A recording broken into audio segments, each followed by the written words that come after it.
एकनाथ शिंदे सुद्धा रिक्षा चालक होते, ते प्रतापसाहेब नाईक सुद्धा रिक्षा चालक होते, बावनकुळे हे सुद्धा रिक्षा चालक होते. म्हणजे आमचे रिक्षा चालकाची जी गँग आहे ना, त्यांना चांगले दिवस आले.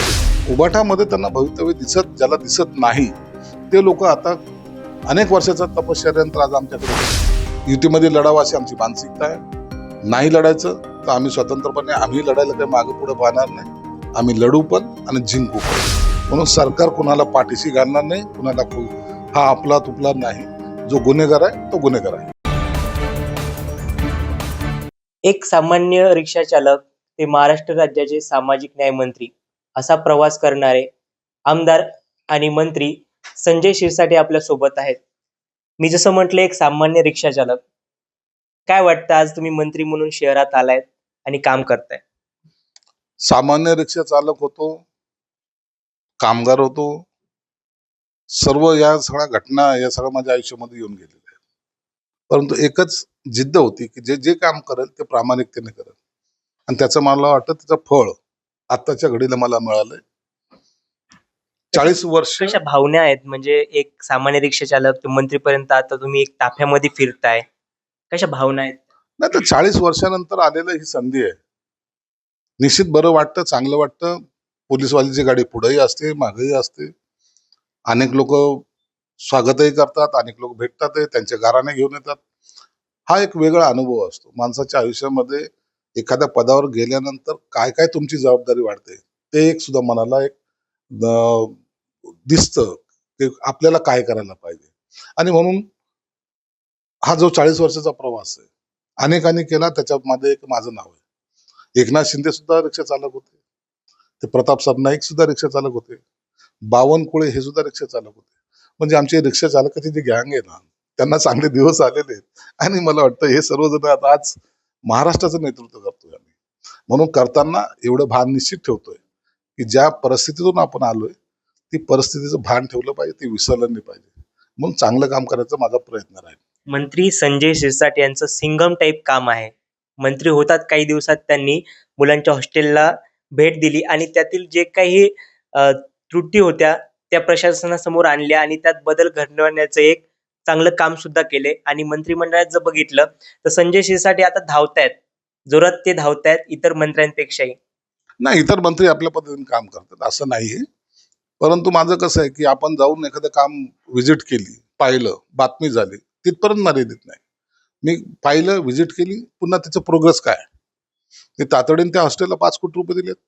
सोमवारी टेंडर पब्लिश होणार, 15 दिवसाचा टाइम दिलाय, आणि अवघ्या 3.5 महिन्यामध्ये त्या हॉस्टेलचा चेहरा मोहरा बदलणार. विद्यार्थ्याला सुद्धा आपण कुठं राहतोय हा अभिमान वाटला पाहिजे. आणि तुम्ही 3.5 वर्षानंतर एकदा त्या हॉस्टेलला जाऊन भेट द्या, तुम्हाला 3 स्टार त्या हॉस्टेल तुम्हाला पाहायला मिळेल. हे सगळा बदल मला इथंच एकाच हॉस्टेलचा नाही तर महाराष्ट्रातल्या सगळ्या हॉस्टेलमध्ये करायचा आहे. आणि त्यासाठी निधीबिधीची काहीही कमतरता नाही. फक्त खर्च कसा करायचा याचा जो काही गणित लोकांकडे नव्हतं ते मी योग्य पद्धतीने त्यांना सांगितलंय, आणि त्याच पद्धतीने हे काम सुद्धा मी करेल. काही महिन्यांवर महानगरपालिकेच्या निवडणूक येत आहेत आणि तसंच आता शिंदे गटात इनकमिंग सुरू झाली आहे. मोठ्या प्रमाणात नगरसेवक येत आहेत, पदाधिकारी येत आहेत. म्हणजे कुठे ना कुठे आता उभाटा गट संपवण्याचं काम शिंदे गट करत नाही ना. मग आम्हाला ते गट संपवायचं वगैरे नाही, आमची ती भावना पण नाही. आमची भावना फक्त काम करत राहणे आणि कार्यकर्त्याला न्याय देणे. कार्यकर्त्याला न्याय देताना एखादा कार्यकर्ता अनेक वर्षापासून काम करतोय, तो आजही तिथंच आहे, त्याला कुठेतरी पुढे आणलं पाहिजे ना. म्हणून उबाठामध्ये त्यांना भवितव्य ज्याला दिसत नाही, ते लोक आता अनेक वर्षाचा तपश्चर्यानंतर आज आमच्याकडे येतात. आणि निश्चित त्यांना आम्ही सन्मानानं चांगल्या पद्धतीने चांगल्या ठिकाणी बसवण्याचा प्रयत्न निश्चित करणार आहोत. त्यामुळं उबाठा गटामध्ये जे काही मायनस होत चाललेले आहेत त्याची जबाबदारी ही त्यांची स्वतःची आहे. त्यांच्यामुळं पक्ष आज रसातळाला गेला हे त्यांना आज कळायला लागलंय. विधानसभा निवडणूक तुम्ही महायुतीने सोबत लढली, पण भाजप म्हणते की आम्ही संभाजीनगरची महानगरपालिका स्वतःच्या स्वबळावर लढू. त्यांचे शहर अध्यक्ष बोरळकर यांनी सुद्धा एक स्टेटमेंट केलंय की भाजप ही स्वबळावर लढणार आहे. मग आता तुम्ही वेगळं लढायची तयारी करत आहात का, आणि कशा प्रकारे तुम्ही काय उद्दिष्ट घेऊन समोर जाणार आहात जर वेगळे झाले तर? बघा, पक्ष आहे, पक्षाने आपापली भूमिका मांडावी. त्यांना वेगळं लढायचं, निश्चित त्यांचं स्वागत. युतीमध्ये लढायचं तरी स्वागत. युतीमध्ये लढावं अशी आमची मानसिकता आहे. नाही लढायचं तर आम्ही स्वतंत्रपणे आम्ही लढायला काही मागे पुढे पाहणार नाही. आम्ही लढू पण आणि जिंकू पण. पण तुमचं सरकार महाराष्ट्रात येऊन 100 दिवसही झाले नाही, की महाराष्ट्रात 2 अशा घटना घडल्या, ज्यामध्ये परभणीची घटना असो किंवा बीडमधील संतोष देशमुख यांची हत्या असो. अजूनही तो तपास सुरूच आहे. त्यावर अनेक मोर्चे निघतायत, आंदोलन होतायत. म्हणजे सरकार आता कुठेतरी कमी पडतंय का? सरकार कमी पडत नाही. नाही, पण त्याच्यात कायदा व्यवस्था कमी आहे ना. त्याच्यातली सर्व यंत्रणा एका दिवसात असं जादूची कांडी नाही येते. आरोपी आरोपी असतो, आरोपी फरार होत असतो, आरोपी पळून जात असतो, आरोपी स्वतःला लपवत असतो.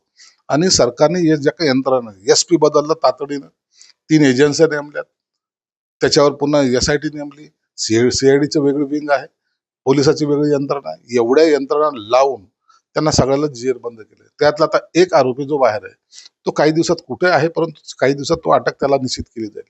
सरकारने भूमिका स्पष्ट केलेली. अशा प्रकरणात जो दोषी आढळेल त्याला फासाच्या तख्त्यापर्यंत घेऊन जायचे काम, जबाबदारी ही सरकारची राहणार आहे. म्हणून सरकार कोणाला पाठीशी घालणार नाही, कोणाला हा आपला तुपला नाही.